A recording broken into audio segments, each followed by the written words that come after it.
How to remove subtitle background in MX Player. Hi everyone, it's Sophia to assist you today. Without any delay, let's jump right in.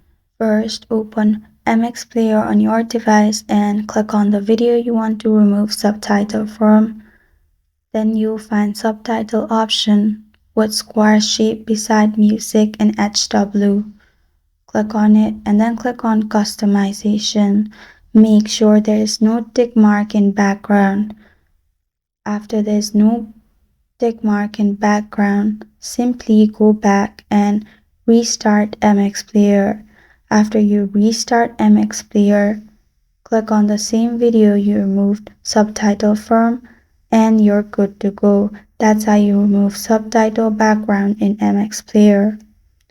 Thank you for joining me today. If this video helped you out, please leave a like and subscribe for more. Got a question or want to suggest a topic? Comment below. I am Sophia signing off until next time.